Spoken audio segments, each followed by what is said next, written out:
Sri Lanka New Zealand మధ్య జరుగుతున్న రెండవ టెస్టు మ్యాచ్లో శ్రీలంక జట్టు ఇన్నింగ్స్ 154 పరుగుల తేడాతో విజయాన్ని అందుకుంది. మొత్తంగా కివీస్తో ఆడిన రెండు టెస్టు మ్యాచ్ల్లో లంక విజయం సాధించి సిరీస్ని క్లీన్ స్వీప్ చేసి అదరగొట్టింది. ఇదే క్రమంలో శ్రీలంక ఒక సంచలన రికార్డు నమోదు చేసింది. అదేంటంటే 15 ఏళ్ల తర్వాత శ్రీలంక జట్టు మొదటిసారి న్యూజిలాండ్ జట్టుపై ఒక టెస్టు సిరీస్ను గెలిచి ఒక అద్భుతమైన చరిత్రను ఆవిష్కరించింది.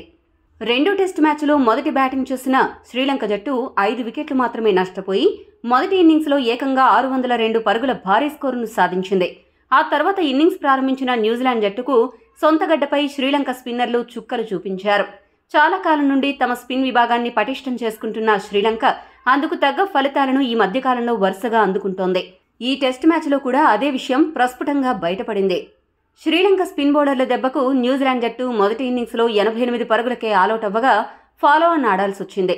ఇక రెండో ఇన్నింగ్స్ ఆడిన న్యూజిలాండ్ జట్టు 360 పరుగుల వద్ద ఆలౌట్ అయింది.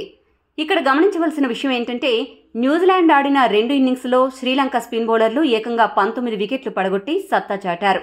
దీనిని బట్టి శ్రీలంక స్పిన్ విభాగం ఎంత పటిష్టంగా ఉందో మనం అర్థం చేసుకోవచ్చు. శ్రీలంక బౌలర్స్లో నిషాన్ పేరిస్ 9 వికెట్లు పడగొట్టగా ప్రభాత్ జయసూర్య కూడా 9 వికెట్లు దక్కించుకున్నాడు. మిగిలిన బౌలర్లలో ధనుంజయ డిసిల్వా, అసిత ఫెర్నాండో చెరొక వికెట్ దక్కించుకోవడం జరిగింది. ఈ మ్యాచ్లో శ్రీలంక జట్టు ఏకంగా ఇన్నింగ్స్ 154 పరుగుల తేడాతో అత్యంత భారీ విజయాన్ని నమోదు చేసి న్యూజిలాండ్కు కన్నీళ్లను మిగిల్చింది.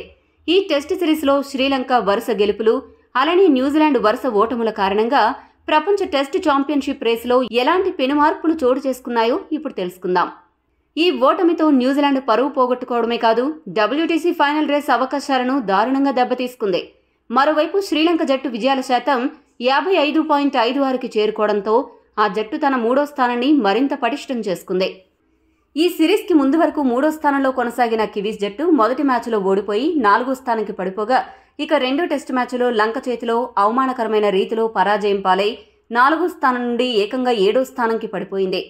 ఈ మ్యాచ్కు ముందు 42.86 విజయాల శాతంతో ఉన్న కివీస్ జట్టు రెండో టెస్టు కూడా ఓడిపోవడంతో ఒక్కసారిగా వారు 37.5 విజయాల శాతంకి పడిపోవడంతో టేబుల్లో 7వ స్థానంకి దిగజారిపోయారు. దీంతో ఇంగ్లాండ్ 4వ స్థానంకి, బంగ్లాదేశ్ 5వ స్థానంకి, సౌత్ ఆఫ్రికా జట్టు 6వ స్థానంకి ఎగబాకాయి. ప్రస్తుత పరిస్థితిని విశ్లేషిస్తే కివీస్ జట్టు దాదాపు WTC ఫైనల్ రేసు నుండి వైదొలిగినట్లే. అది ఎలానో ఇప్పుడు చూద్దాం. న్యూజిలాండ్ జట్టుకి సైకిల్ టెస్ట్ ఛాంపియన్షిప్ పోరులో మిగిలింది కేవలం 6 మ్యాచ్లే. టీమిండియాతో 3 మ్యాచ్లను, ఇంగ్లాండ్ జట్టుతో 3 మ్యాచ్లను ఆడబోతోంది. ఇక వీరు WTC ఫైనల్ రేసులో ఉండాలి అంటే ఈ 6 మ్యాచ్లు తప్పక గెలవాల్సిన పరిస్థితి. అలా జరిగితే వారు అత్యధికంగా 66.66 విజయాల శాతంని దక్కించుకోగలరు. అదే సమయంలో ఆస్ట్రేలియా జట్టు టీమిండియా, శ్రీలంక జట్లతో జరగబోయే సిరీస్లలో ఓడిపోవాలి. అంతేకాదు 3వ స్థానంలో ఉన్న లంక తమ తదుపరి సిరీస్లలో ఆసీస్పై గెలవాలి. ఇంగ్లాండ్, సౌత్ ఆఫ్రికా చేతిలో మ్యాచ్లను కోల్పోవాలి. ఇవన్నీ జరిగితేనే న్యూజిలాండ్కి WTC ఫైనల్ చేరే అవకాశం ఉంటుంది.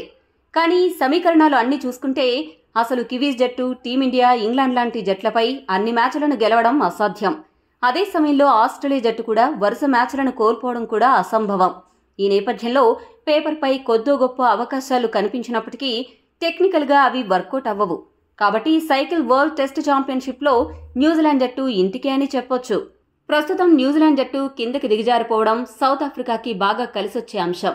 ఎందుకంటే సౌత్ ఆఫ్రికా జట్టు త్వరలో వెస్టిండీస్, బంగ్లాదేశ్, పాకిస్తాన్, శ్రీలంక జట్లను ఎదుర్కోబోతోంది. ఈ 4 జట్లలో ప్రస్తుతం బంగ్లాదేశ్, శ్రీలంక జట్లు తమ స్పిన్తో మ్యాజిక్ చేస్తున్నారు. వారిని గనుక సమర్థవంతంగా ఎదుర్కోగలిగితే సౌత్ ఆఫ్రికాకి WTC ఫైనల్కి వెళ్లే దారులు సులభం అవుతాయి. ఈ వీడియో మీకు నచ్చితే లైక్, షేర్, కామెంట్ చేయండి. మరిన్ని స్పోర్ట్స్ అప్డేట్స్ కోసం మా ఛానల్ను సబ్స్క్రైబ్ చేసుకోండి.